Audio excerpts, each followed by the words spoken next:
राजीव जी, पता नहीं क्यों आप सम्मानित मोहन भागवत जी के बयान को गलत कर रहे हैं। आप संघ ने और संघ के समर्थकों ने, उनके अनुशासित संगठनों ने हमेशा कहा है कि अयोध्या तो झांकी है, काशी मथुरा बाकी है।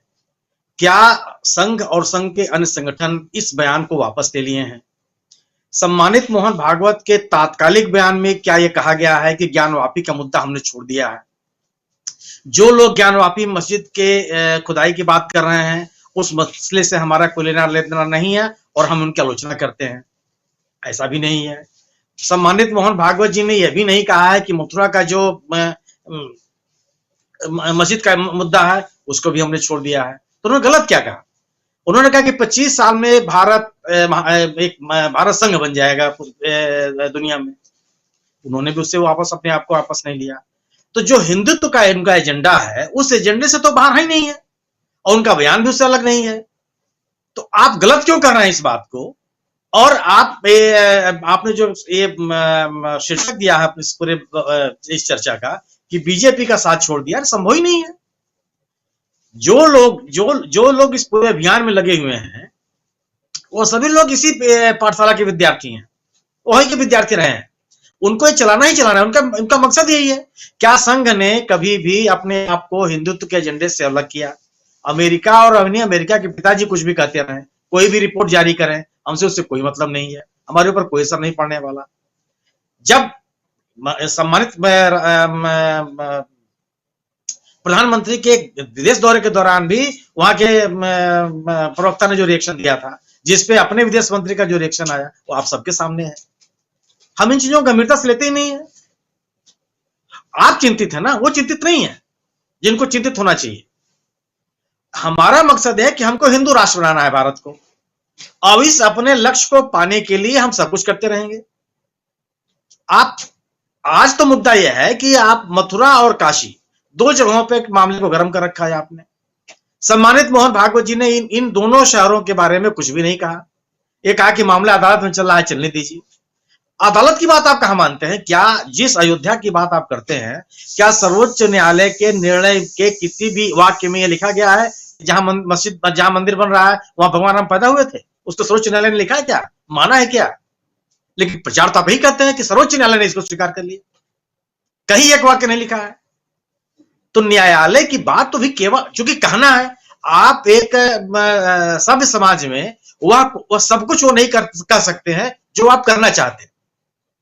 तो इसलिए आपके कहने की बात अलग होती है, करने की बात अलग होती है। तो आप इनकी बात को कहीं गलत मत कहिए, ये बिल्कुल गलत नहीं है।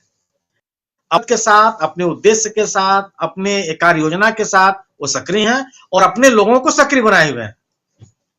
मोहन भागवत की स्थिति यह है राजीव जी कि अगर आज वो कह दें कि सब कुछ बंद कर दीजिए, तो किसी की हिम्मत नहीं कि एक लाइन आगे बढ़ जाए। इस मुगालते में कोई ना रहे। संघ ऐसा संगठन नहीं है कि जहां पे सर संघ संचालक कुछ कहें और नीचे का आदमी कुछ बोलना शुरू कर दे। और बीजेपी में किसी की हैसियत नहीं है। लेकिन ये जुगलबंदी है। हम एक बयान देंगे, दूसरा कोई बयान देगा, ये सबकी सहमति से होता है। और इतने इनके संगठन है कि हर आदमी कुछ ना कुछ एक दूसरे के बारे में बोलता रहे। आप उसी उलझे रहिए। मकसद सबका एक है। मकसद सबका एक है कि हमको हिंदू राष्ट्र बनाना है। हिंदू राष्ट्र बनाने के लिए हम कुछ भी करते रहेंगे।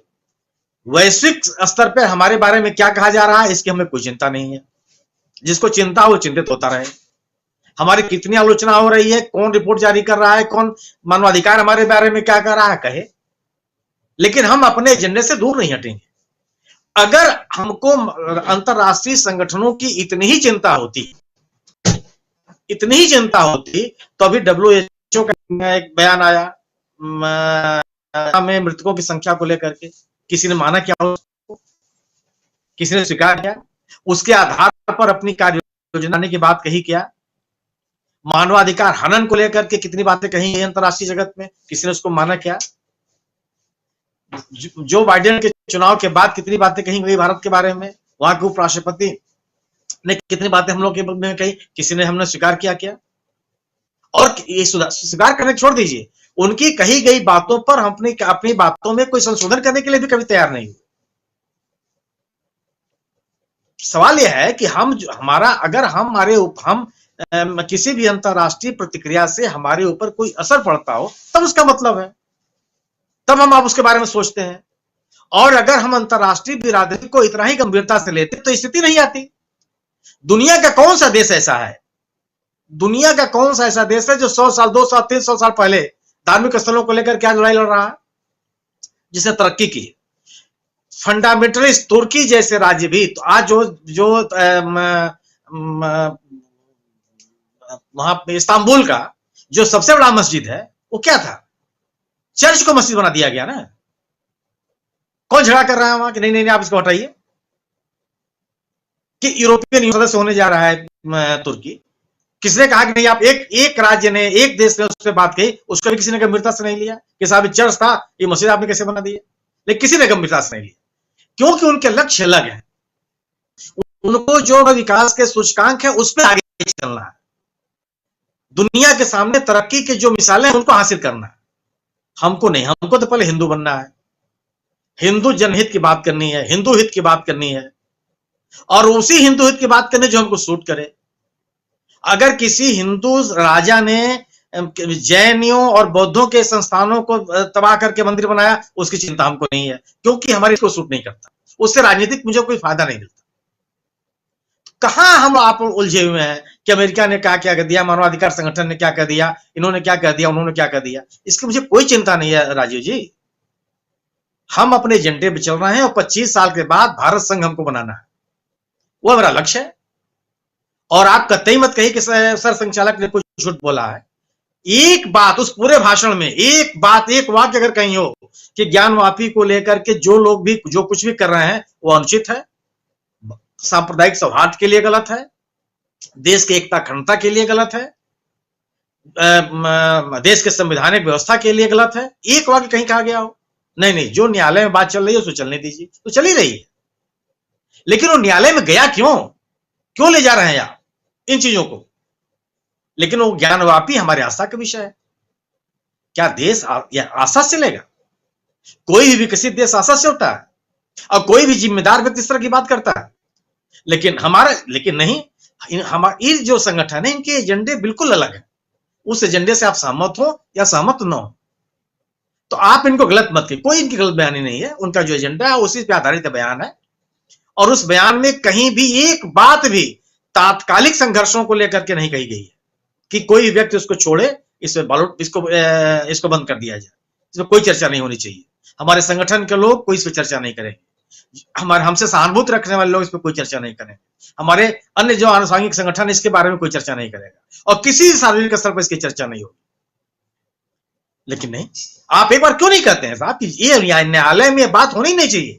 जब इस देश में एक कानून है, 1991 में एक कानून बन गया कि 15 अगस्त 1947 के पहले किसी भी धार्मिक स्थल की जो स्थिति है उससे बदलाव नहीं किया जाएगा, अयोध्या को छोड़ करके। तो एक कानून है, उस कानून को मानिए।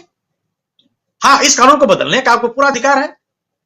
आप संसद में बहुमत में हैं, जितने इस संघ के राज्य हैं उसमें सबसे ज्यादा आपकी सरकारें हैं, उनके सहमति से कानून को बदल दीजिए। किसको क्या आपत्ति नहीं होगी? न हमको होगी, राकेश पाठक जी को होगी, न टंडन साहब को होगी, न उपाध्याय जी की होगी।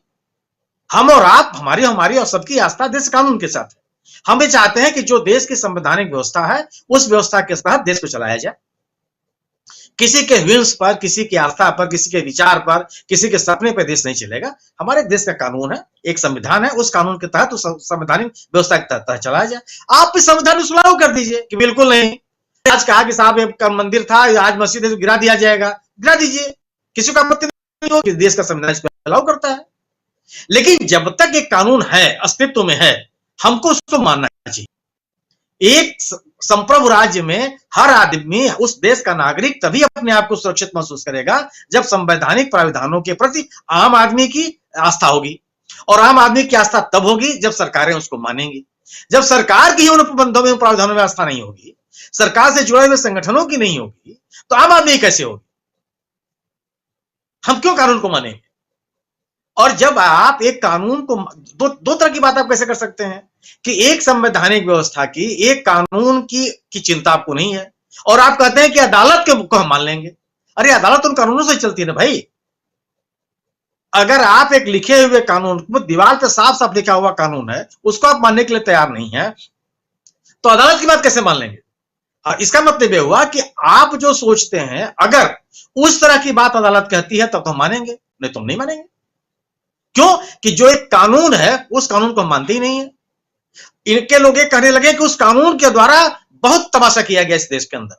अरे, देश की संसद ने उस कानून को पास किया, किसी घर में तो बना नहीं है, दो लोग मिलकर बैठ के तो इसको बना नहीं दिए। उस कानून के बारे में आप और आपके समर्थक लोग इस तरह की बात करने लगे हैं, और आप कहते हैं कि हम अदालत की बात को मानेंगे। अदालत में जो बातें चल रही हैं उसको आप सुनिए। अगर आपको कानून और अदालतों में इतना ही विश्वास होता तो यह बात अदालत में जाती ही नहीं कि देश में दो तरह की चीजें हैं कि अगर किसी का किसी भी जगह पर 20 सालों तक बिना किसी विवाद के अगर उस पर उसका कब्जा है तो आप उसको हटा नहीं सकते। या नंबर 2 कि एक वर्षिप एक्ट है जो 1991 का पास है कि 1947 के दौरान 15 अगस्त 1947 तक जो स्थिति थी वो मान्य होगी, उसमें कोई बदलाव नहीं होगा। तो ये तो पता नहीं किस 15 अगस्त के पहले का ज्ञान वापी में नमाज पढ़ी जा रही, पता नहीं किस 15 अगस्त के पहले से मथुरा में उस ईदगाह मस्जिद में नमाज पढ़ी जा रही, क्यों बात उठाई जा रही है? और आप छोटी अदालतों पर नाराज मत होइए पाठक साहब, आप बड़ी अदालत की बात कीजिए। छोटी अदालत, छोटे आदमी, छोटे जज से आप नाराज हो रहे हैं कि सेशन कोर्ट ने ऐसा क्यों कर दिया। अरे साहब, सबसे बड़े हाकिम ने क्या कहा उसकी बात कीजिए ना। आपके पास एक मौका था कि आप पूरी बात ही खत्म कर देते वहीं पर। कैसे इस तरह की बात उठाई जा सकती है? कि सम्मानित सर्वोच्च न्यायालय का आदेश है, कैसे उसको आप नहीं मानेंगे? इसका आप स्वतः संज्ञान लेकर के इस तरह की बातें खत्म होनी चाहिए। समाज में संघर्ष पैदा करके आप तरक्की नहीं कर सकते, न व्यक्ति का, न समाज का, न संस्थाओं का, किसी की तरक्की नहीं हो सकती। तो आप सम्मानित आदरणीय मोहन भागवत साहब की बात को गलत मत कहिए राजीव जी, कृपया। उन्होंने बिल्कुल सही बात कही है, जो चल रहा है उसके अनुकूल उन्होंने बात कही है। अपने कार्यकर्ताओं, अपने संघ के लोगों को बिल्कुल निष्क्रिय नहीं करना चाहते हैं। वो चाहते हैं कि जो हमारे मुद्दे हैं, जो हमारा नारा था आज से 1925 अपने संस्था के काल से कि अयोध्या तो झांकी है, काशी उतरा बाकी है, वो हमारा सपना है, वो रहेगा। उस सपने को हमें पूरा करना है। तो इसलिए उनका इस पूरे भाषण को सुन लीजिए आप, एक एक वाक्य पढ़ डालिए, आपने पढ़ा भी है, कहीं भी ये बात नहीं, इसके विरोध में वो नहीं है। और वो सार्वजनिक रूप से कह चुके हैं कि 25 साल में हम पूरा भारत संघ बन जाएगा। तो हम अपने सपने को के लिए आगे बढ़ रहे हैं। क्यों नाराज हो रहे हैं आप उन पर, और क्यों आप उन पे गलत बयानी का आरोप